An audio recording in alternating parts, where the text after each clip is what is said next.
2025-26 শিক্ষাবর্ষে রাজশাহী বিশ্ববিদ্যালয়ের চারুকলা অনুষদে যারা ভর্তি হতে ইচ্ছুক ইতিমধ্যে তাদের এমসিকিউ পরীক্ষা অনুষ্ঠিত হয়ে গেছে।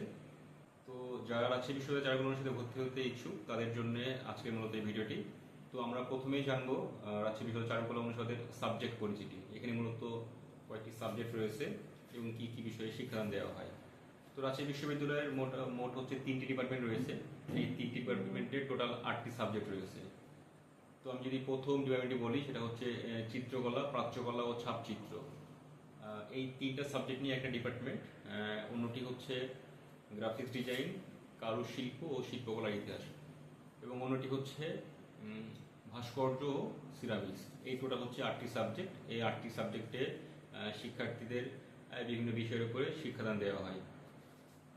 এবার যদি আমরা আসি রাজশাহী বিশ্ববিদ্যালয় চারুকলা অনুষদের ভর্তি পরীক্ষা মূলত কী ধরনের কোশ্চিন হয়, আমরা যদি বিগত সালের কোশ্চিন নিয়ে একটু অ্যানালাইজ করি তবে দেখা যায় হচ্ছে এখানে কয়েক ধরনের প্রশ্নপত্র আছে। যেমন হচ্ছে একেবারে পরীক্ষার্থীর সামনে কোনো একটা সাবজেক্ট দেওয়া হয়, সেটা দেখে দেখে আঁকতে হয়। সেটা হতে পারে কোনো ফুলের টব, কোনো স্থির বস্তু, এরকম জিনিস। তবে বিগত বেশ কয়েক বছর এ ধরনের কোশ্চিন আসে নাই।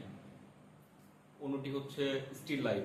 কোশ্চিনের উপরে বিভিন্ন ধরনের ফল, পটারি এ ধরনের ছবি থাকতে পারে, সেটা দেখে দেখে আঁকা লাগতে পারে।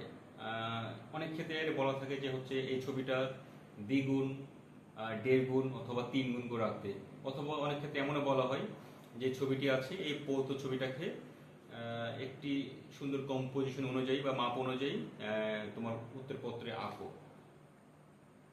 এরপরে আরও একটি থাকে হচ্ছে হিউম্যান বিভিন্ন পার্টস যেগুলো রয়েছে আমাদের, এই হিউম্যান পার্টসের বিভিন্ন অংশ আসতে পারে, যেমন হাত, পা, আমাদের ফেস। এগুলো সিঙ্গেল আসতে পারে, জাস্ট ইমেজ দেওয়া থাকবে, এটা দেখে দেখে আমাদের রাখতে হবে। এরপরে আরেকটা থাকে হচ্ছে বিভিন্ন অ্যানিম্যাল ড্রয়িং, যে প্রাণীগুলো রয়েছে প্রাণীগুলো থাকতে পারে, দেখা যাচ্ছে একসাথে 2টা হাতি থাকতে পারে বা 2টা ঘোড়া, এই ধরনের কোশ্চিন থাকে। তো পরীক্ষাপত্রে যে প্রশ্নগুলো থাকে আসলে আমাদের হুবহু ওইটা দেখে আঁকতে হবে। তবে অবশ্যই ড্রয়িংয়ের যে বেসিক গ্রামার যেগুলো থাকে এগুলো আমাদের অবশ্যই অ্যাপ্লাই করতে হবে ছবিটার মধ্যে।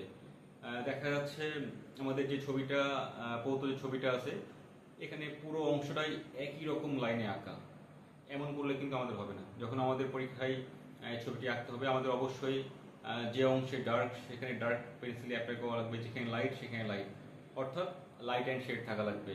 এরপরে আমাদের ছবিটার মধ্যে পার্সপেক্টিভ ঠিক থাকা লাগবে, ছবিটার কম্পোজিশন ঠিক থাকা লাগবে।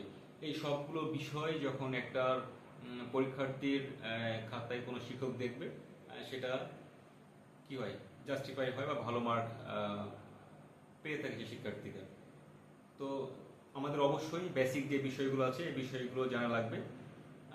যদি আমাদের বিষয়গুলো জানা থাকে সেক্ষেত্রে চারুকলার পরীক্ষা আমাদের জন্য আসলে খুব একটা কঠিন বলে আমার মনে হয় না।